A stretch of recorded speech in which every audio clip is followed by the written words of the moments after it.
by Bobnifeld. "Dear children," said a poor man to his 4 sons, "I have nothing to give you. You must go out into the wide world and try your luck. Begin by learning some craft or another, and see how you can get on." So the 4 brothers took their walking-sticks in their hands, and their little bundles on their shoulders, and, after bidding their father good-bye, went all out at the gate together. When they had got on some way, they came to 4 crossways, each leading to a different country. Then the eldest said, "Here we must part, but this day 4 years we will come back to this spot, and in the meantime each must try to do what he can for himself." So each brother went his way, and as the eldest was hastening on, a man met him, and asked him where he was going, and what he wanted. "I am going to try my luck in the world, and should like to begin by learning some art or trade," answered he. "Then," said the man, "go with me, and I will teach you to become the cunningest thief that ever was." "No," said the other, "that is not an honest calling, and what can one look to earn by it in the end but the gallows?" "Oh," said the man, "you need not fear the gallows, for I will only teach you to steal what will be fair game. I meddle with nothing but what no one else can get or care anything about, and where no one can find you out." So the young man agreed to follow his trade, and he soon showed himself so clever that nothing could escape him that he had once set his mind upon. The second brother also met a man, who, when he found out what he was setting out upon, asked him what craft he meant to follow. "I do not know yet," said he. "Then come with me, and be a star-gazer. It is a noble art, for nothing can be hidden from you, when once you understand the stars." The plan pleased him much, and he soon became such a skilful star-gazer that when he had served out his time and wanted to leave his master, he gave him a glass and said, "With this you can see all that is passing in the sky and on earth, and nothing can be hidden from you." The third brother met a huntsman, who took him with him, and taught him so well all that belonged to hunting, that he became very clever in the craft of the woods. And when he left his master, he gave him a bow, and said, "Whatever you shoot at with this bow, you will be sure to hit." The youngest brother likewise met a man who asked him what he wished to do. "Would you not like," said he, "to be a tailor?" "Oh, no," said the young man. "Sitting cross-legged from morning to night, working backwards and forwards with a needle and goose, will never suit me." "Oh," answered the man, "that is not any sort of tailoring. Come with me, and you will learn quite another kind of craft from that." Not knowing what better to do, he came into the plan, and learnt tailoring from the beginning, and when he left his master, he gave him a needle, and said, "You can sew anything with this, be it as soft as an egg or as hard as steel, and the joint will be so fine that no seam will be seen." After the space of 4 years, at the time agreed upon, the 4 brothers met at the 4 crossroads, and having welcomed each other, set off towards their father's home, where they told him all that had happened to them, and how each had learned some craft. Then one day, as they were sitting before the house under a very high tree, the father said, "I should like to try what each of you can do in this way." So he looked up and said to the second son, "At the top of this tree there is a chaffinch's nest. Tell me how many eggs there are in it." The star-gazer took his glass, looked up, and said, "5. "Now," said the father to the eldest son, "take away the eggs, without letting the bird that is sitting upon them and hatching them know anything of what you are doing."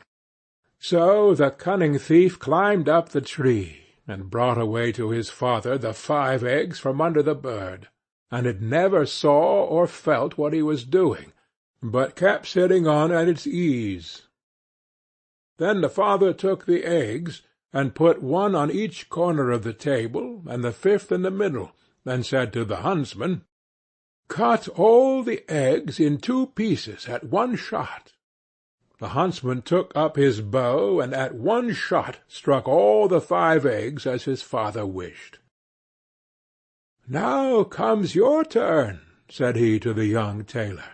"Sew the eggs and the young birds in them together again, so neatly that the shot shall have done them no harm." Then the tailor took his needle, and sewed the eggs as he was told, and when he had done, the thief was sent to take them back to the nest, and put them under the bird without its knowing it. Then she went on sitting, and hatched them, and in a few days they crawled out, and had only a little red streak across their necks, where the tailor had sewn them together. "Well done, sons," said the old man. "You have made good use of your time, and learnt something worth the knowing. But I am sure I do not know which ought to have the prize. Oh, that a time might soon come for you to turn your skill to some account." Not long after this there was a great bustle in the country, for the king's daughter had been carried off by a mighty dragon, and the king mourned over her loss day and night, and made it known that whoever brought her back to him should have her for a wife. Then the 4 brothers said to each other, "Here is a chance for us. Let us try what we can do." And they agreed to see whether they could not set the princess free.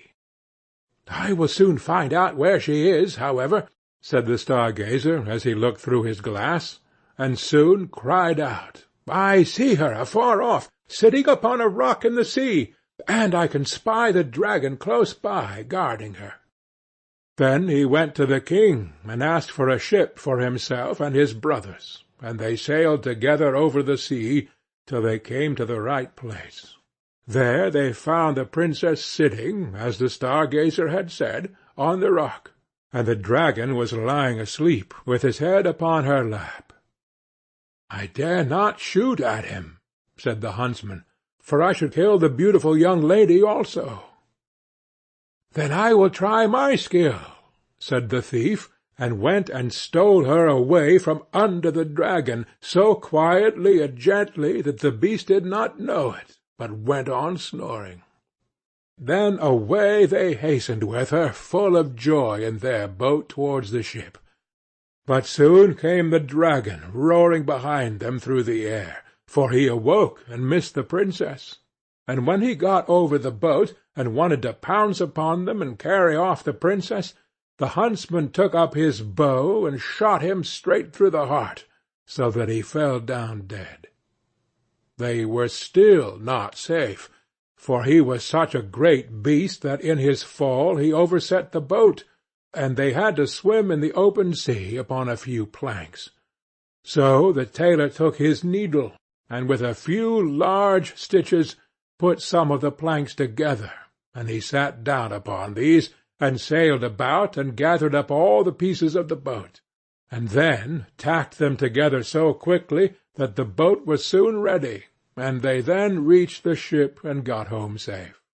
When they had brought home the princess to her father, there was great rejoicing, and he said to the 4 brothers, "One of you shall marry her, but you must settle amongst yourselves which it is to be." Then there arose a quarrel between them, and the star-gazer said, "If I had not found the princess out, all your skill would have been of no use, therefore she ought to be mine." "Your seeing her would have been of no use," said the thief, "if I had not taken her away from the dragon, therefore she ought to be mine." "No, she is mine," said the huntsman, "for if I had not killed the dragon, he would after all have torn you and the princess into pieces." "And if I had not sewn the boat together again," said the tailor, "you would have all drowned, therefore she is mine." Then the king put in a word, and said, "Each of you is right, and as all cannot have the young lady, the best way is for neither of you to have her. For the truth is, there is somebody she likes a great deal better. But, to make up for your loss, I will give each of you, as a reward for his skill, half a kingdom." So the brothers agreed that the plan would be much better than either quarrelling, or marrying a lady who had no mind to have them. And the king then gave to each other half a kingdom, as he had said, and they lived very happily the rest of their days, and took good care of their father, and somebody took better care of the young lady than to let either the dragon or one of the craftsmen have her again. End of the Four Clever Brothers.